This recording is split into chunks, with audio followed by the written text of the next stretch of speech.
So I was sent the script through my company, Denver and Delilah. They were really hoping we would produce it, and that maybe I should consider playing Megyn Kelly. The first part to that was really a no-brainer for us. I mean, it was just instantly, we just knew that the script written by Charles Randolph was spectacular. We were expecting something good, something great, and the script just so surpassed that. It's really just a well-written script, very timely, the subject matter, so and just a great opportunity for a lot of talented women to come together and tell an important story. So all of those things were really exciting. And then, you know, I had to finally like sit down with myself and think, how could I even wrap my head around, you know, playing this woman that's incredibly well known, has a very specific sound to her, look to her. She's controversial. She's complex.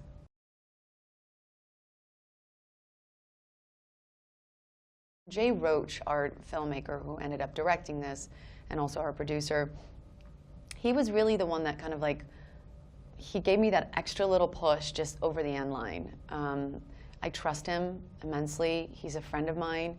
I think he has incredible creative taste. I love his work. But I think more than anything, I felt incredibly safe with him. And I felt like if he was at the helm of this, that I would push myself in a way where it was maybe more risky, but with him, I would feel safe to do that.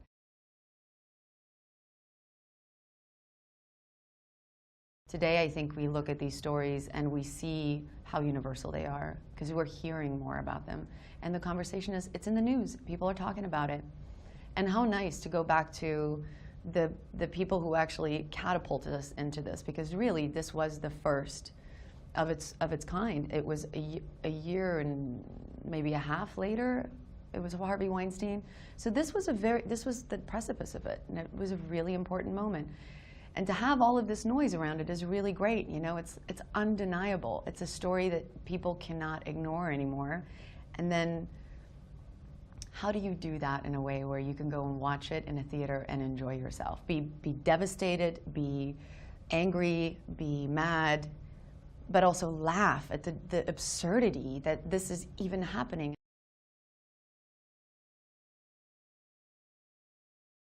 Nicole Kidman plays Gretchen Carlson and was just unbelievable in her commitment and her hard work, and just how much she wanted to support this film just blew me away. And you know, there was a time when we had to maybe even push the film, and I called her and I was dreading this phone call of saying, like, are you gonna just leave? And she's like, I'm not leaving you, Charlize. I'm right behind you, I have your back.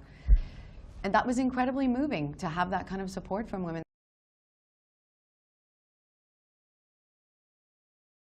And when he initially brought him up, I had this moment where I went, that is so wrong, that is so right.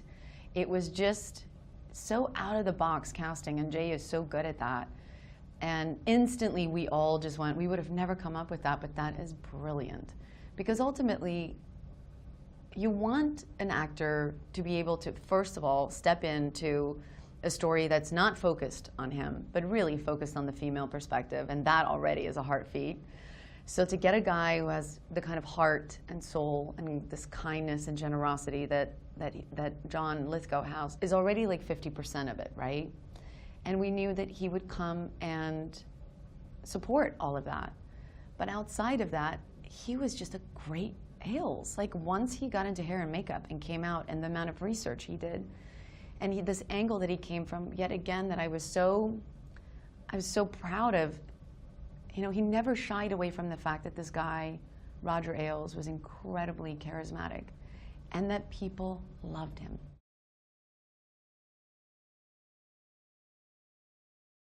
We shot the elevator scene, I would say, in the middle of the film, of shooting, maybe a little bit more towards the end. And so by then, I think all of us, all three of us, Margot and Nicole and I, had a little bit more of a foothold on what we were doing, and I think we felt a little bit more confident. And so I think that moment where we're all three in the elevator and how much we're communicating without really saying anything, I think Nicole says 3 words in the elevator. I don't know how strong that would have been if we had scheduled that earlier in the film. I think there was something that was just kismet. It was serendipitous that we had had that much shooting to be able to just fully stand in our characters and have that be the story and have that telegraph as much as it did. But it also is just, it says so much about Margot and Nicole. That's just, they are powerhouses, and I was just literally trying to keep up. Because when you work with that level of actor, you got to bring your A game. The bar is set pretty high.